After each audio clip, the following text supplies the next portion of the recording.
right, Jack's High. They don't have these in St. Louis, so I'm gonna just try it. So it throws out these coins.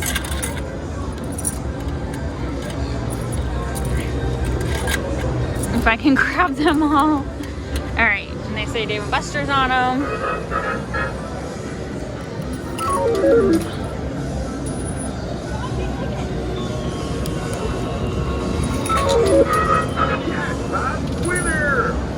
All right, so it's giving me tickets, but I don't know why, because nothing's fallen over yet.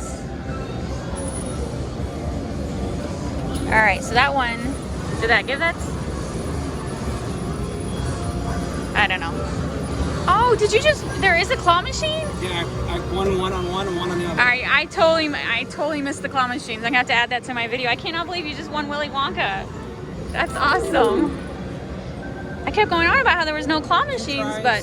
2 prizes. So it's a good claw machine. All right, I don't like this. I like winning cards. You won some ticket. Yeah, I'm not gonna play this much longer. We're gonna go check out this claw machine Robert's doing good at.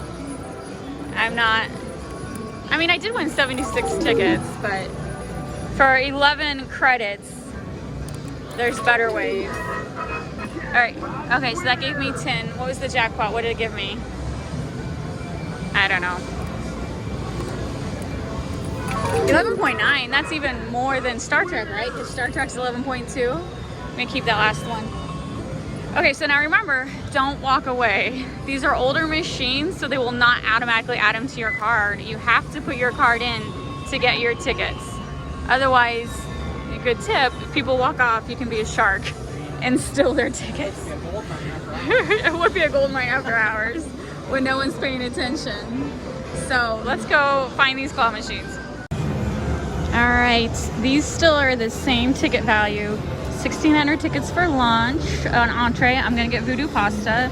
1,200 tickets for an appetizer. Robert loves the flatbread, which is basically pizza.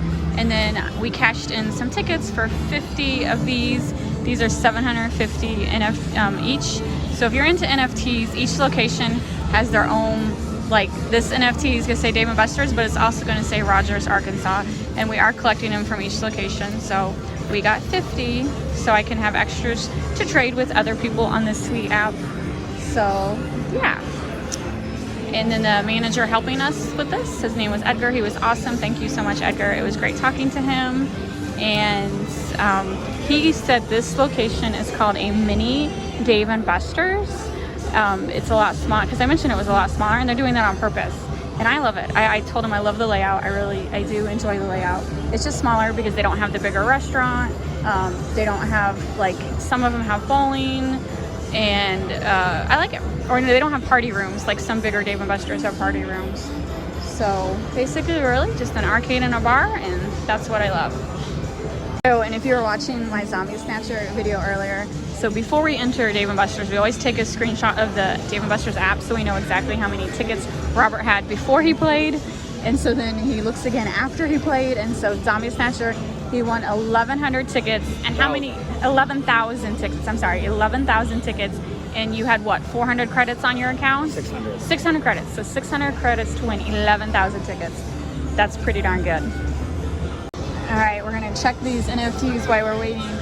And so I talked to Edgar, and I asked him about the Star Trek coin pusher, because people have opinions on why they no longer have the plastic chips, and I've heard several opinions, and I asked what his opinion, since he works here, and his opinion is it was more to streamline the process, because, and he helped change it all out, because, you know, like people who play, you don't have to cash your tokens in right then and there, and there would be cases where people would hoard them for a couple years and they bring in a big bucket, and it would take a while for the employee to cash it in, and then there would be other customers waiting while they're helping that one customer, and so sometimes it just kind of like bogged everything down, and I can completely understand it. Business wise, that sounds like an excellent reason on why they got rid of the tokens.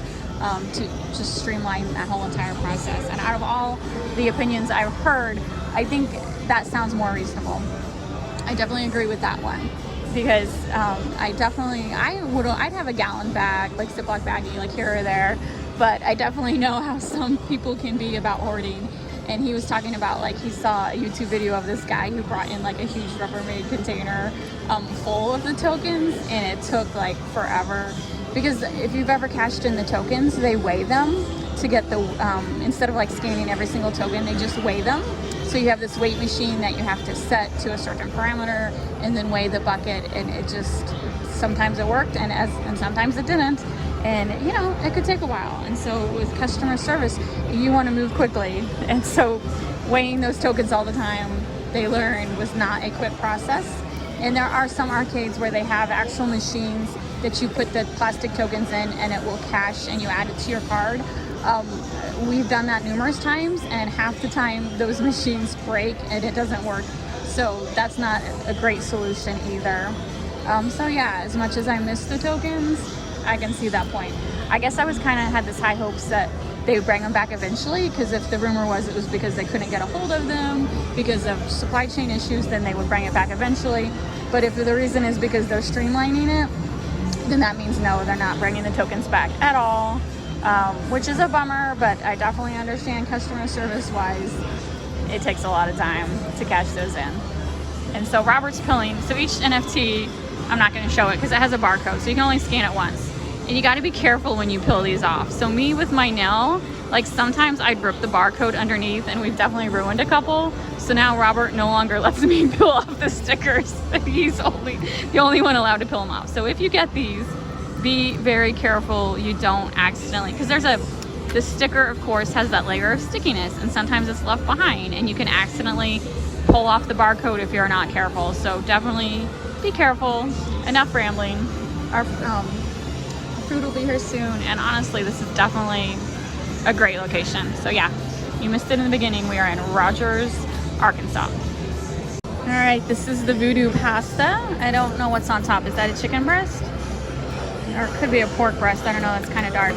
And then Robert got the pizza. You can't go wrong with that. I've never tried this. I'll tell you what I think at the end. All right, so this Voodoo Pasta, that was chicken on top. It was just crispy. It was good. I'm not complaining, because sometimes Cajun spices will blacken easy. It wasn't for it. It was really good. It is spicy. If you like spicy food, I don't recommend it. But if you like spicy food, I highly recommend it. And then I scanned in we got 50 NFTs. Actually did really good today. So we got 4 gold, and I got the number 1 gold. So if you know anything about NFTs, number 1 gold is awesome. I haven't had one of those before.